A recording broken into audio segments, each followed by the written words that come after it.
Welcome here on my YouTube channel. In this video, I'm going to show you how to fade image in Figma. So let's jump right into this video without wasting any second. And I'm going to give you a really good reason to learn this. This is just the basics of Figma. But you're not only learning the basics of Figma, and you're also learning how you also not learning, sorry, but that's going to help you if you're learning this fade effect for your image in Figma. It's going to help you to attract more attention to your website. The image, the way it's positioned, the fact that it has this fade can help. Absolutely, that's not everything. There's so many other things you have to check out if you really want to make something that will stand out. There's absolutely so many other things. That's just a little thing, but it matters, and I hope it's gonna help you. So let's jump right into this video, and here we're gonna have to click on File, Place Image. You can also use the shortcut Control Shift K, and now here I'm gonna select this image. And now, as you can see, I have there's this image that's following the cursor. And what you have to do right now, like, because first time when I started learning Figma, I was like kind of confused why I have this image. Now this video is place image, but where's the image? The image is just attached to this cursor, but you just have to click and drag. And here, pretty important, if you want to lock in the image, you have the entire image. Because if it's not locked, you can, just kind of, you can add now, you can change the resolution of that image, which is greatly helpful. You can also click on Alt, and it's kind of like cropping from all the sides. And yeah, but I'm just gonna hold Shift, and now, sorry, but yeah, that's great. So I just placed again the image.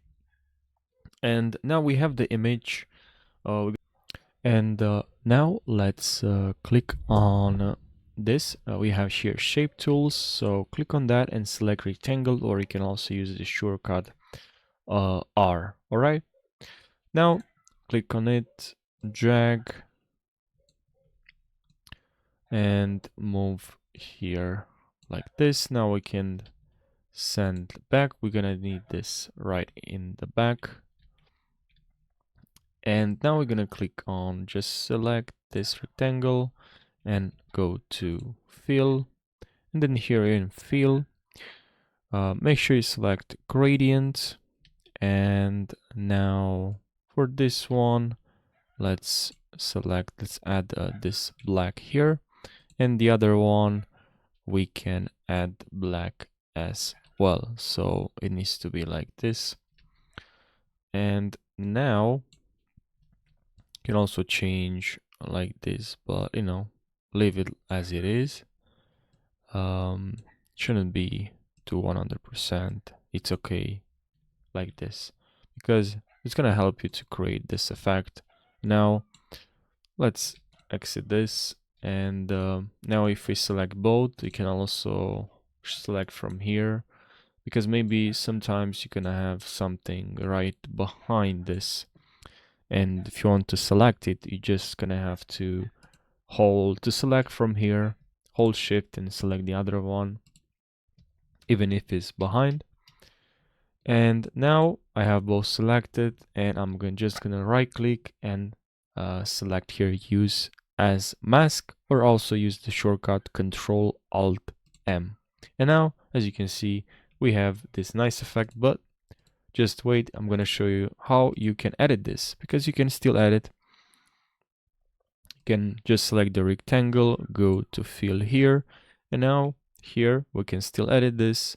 We can grab this and go like this, or you can also grab this down, or just drag this to the left side.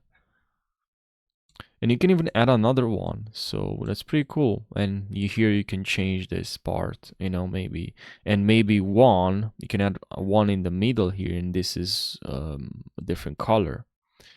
And now you can go even here and change this maybe to saturation, you know, or a different, something different. Or if you want to select this, delete it, and you know, you just can play with different effects,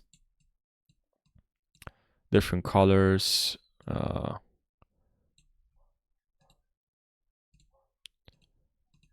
multiply.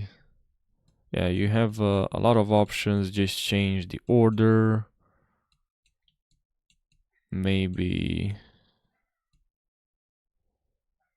decrease the opacity, delete.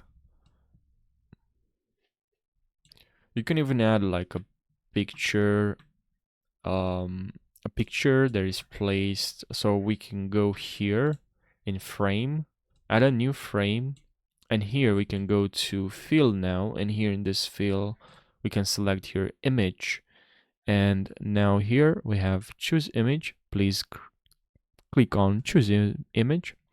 Now we're going to choose an image.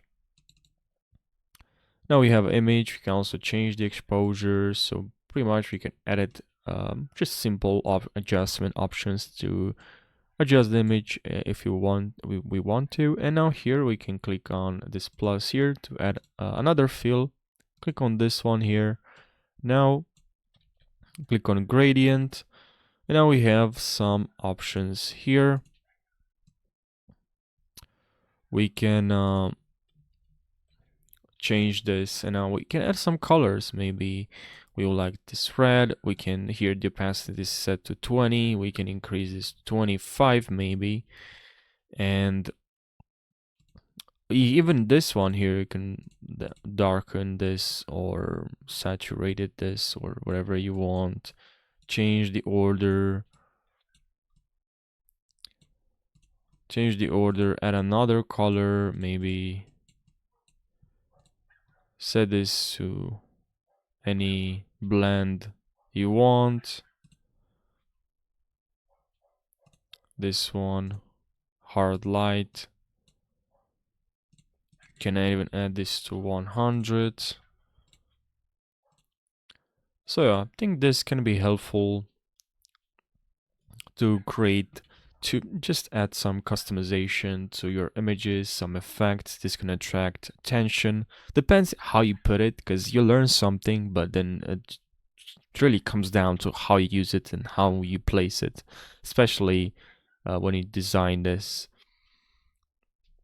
So you'd have a nice look to, and of course it matters a lot the way you just work on this, on the way you place the images, the way you add effects, and also how you create this visual, how you maybe add some effects, some elements that will interact. So yeah, I hope this is gonna help you when you're designing a website. Thank you so much for watching. Make sure you subscribe for more, and I'll see you in the next video. Take care.